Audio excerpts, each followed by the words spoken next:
kind of a tricky spot to hold on to.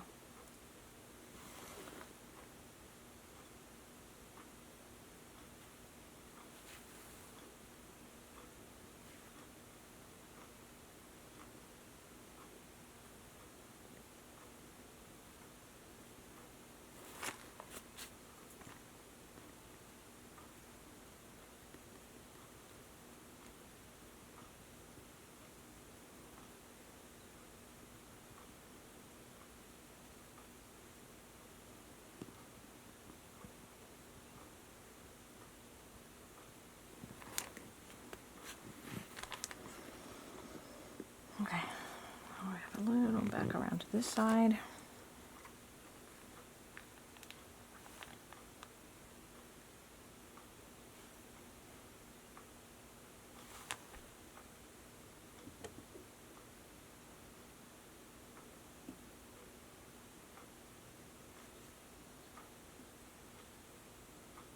I'm hoping that the camera can see the shimmer that's already showing up on this. It's really pretty. It's very metallic looking. And I don't know if it's because I'm a girl and I like sparkly things, but I just think it's super, super pretty.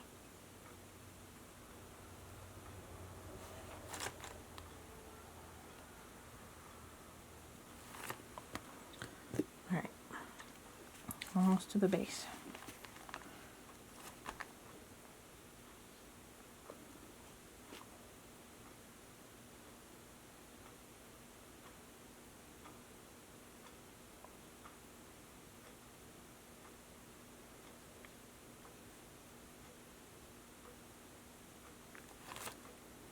I sculpted Shellden because I've always had a fascination with nature, I guess.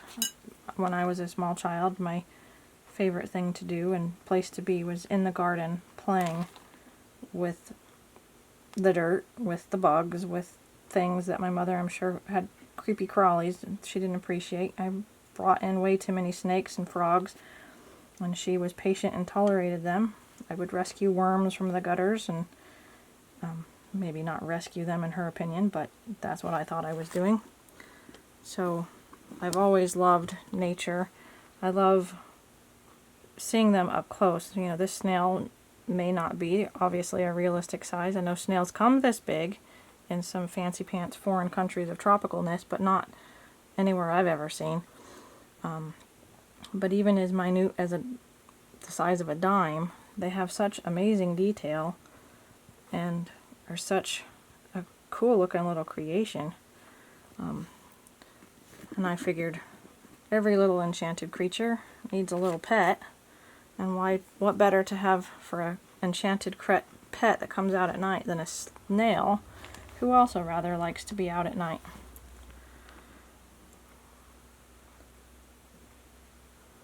This side I'm going to give it a little more orange.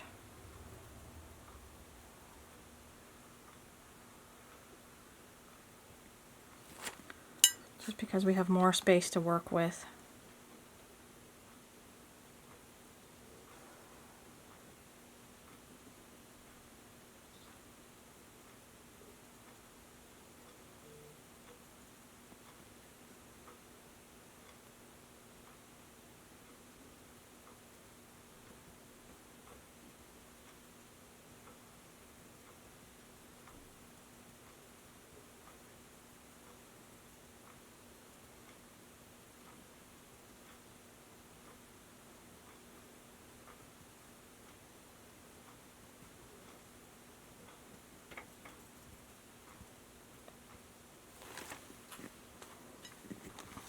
Now you can start to see how cool the yellow stripe down the back is with both sides of the orange in place.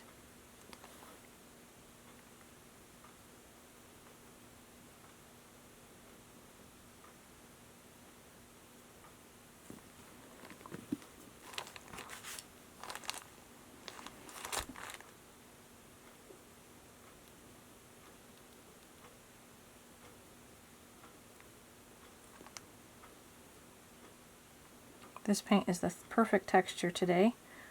Last week when I was working on it last, it was a little bit too watery. I didn't add anything to it. I just put a a clipboard over the top of my plate to try to prevent it from drying out too much, and when I came back it had dried out just enough to create the perfect pasty texture to create these darker colors. You can kind of see that it goes on. It looks kind of gloppy and more like a traditional acrylic textured paint. Except it smears better and it doesn't sit topical like a lot of the acrylic paints do. You can blend it in to make it look like it's sunken beneath the surface. That's why I like working with Genesis paints. It just, even though there is claims that it's dangerous, and I'm sure that most of those claims are real, I take precautions when I cook them. I have a oven in a different room, and I have a air purifier running in that room, and I have a variety of plants in that room to help siphon out any particulates of muck that gets into the air that may not be great to breathe. So I take it very seriously as well, but I still think there are benefits from using this paint over other kinds of paint.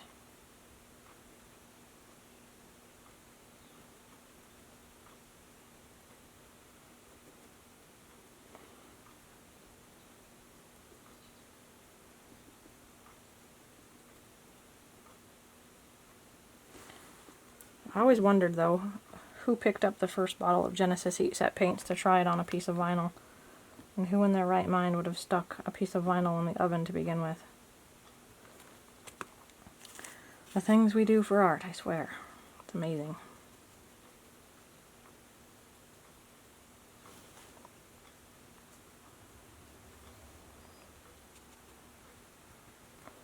Okay, I think my orange is about done.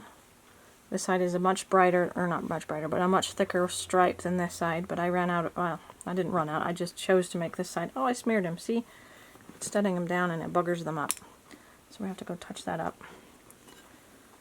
I wanted to be able to have a clear stripe on this side of the shell all the way through.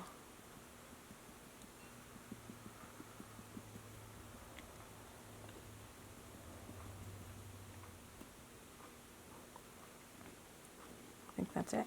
Got it. Nailed it. Alright, so now I'm going to move on to the brown. This is kind of a thinner layer. Even on both sides, it's actually kind of a thinner layer. Just kind of a smeary transition from the browns to the purple.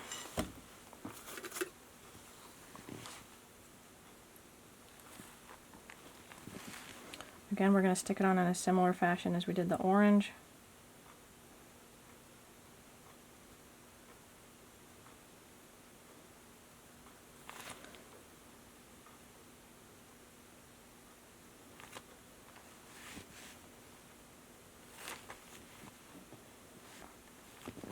I think I might try going backwards on this one, starting from the tiny bit and working my way out.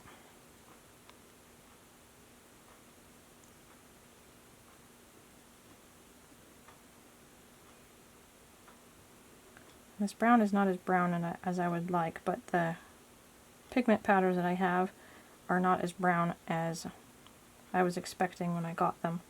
So I'm going to order a darker brown sparkle stuff and see if that intensifies the browns in my color palette.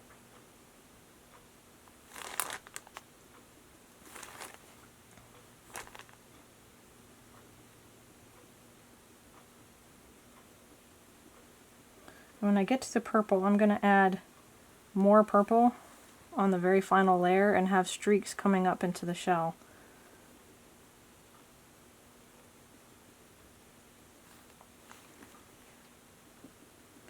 That won't be until I cook this layer on and prepare it for the next one. I'm going to cook this layer twice just because the paint is thicker and I don't want to risk it not doing its thing, holding still. Again, this paint has thinner, or not thinner, I guess it's thinner. It has the thinning medium in it, So it has to be cooked before I can add any other layers. That thinning medium definitely does not like to play well with others if it's not set.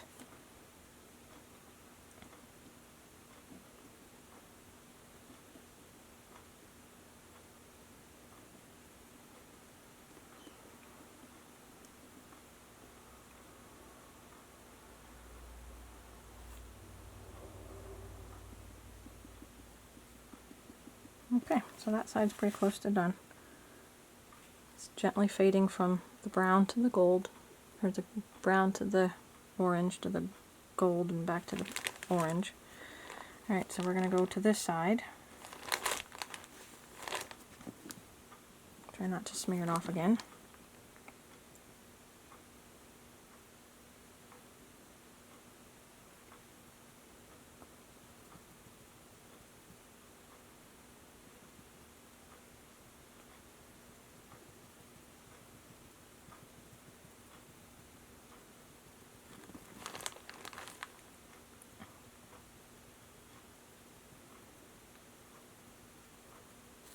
I kind of like the variations in the color in the darker creases, so I think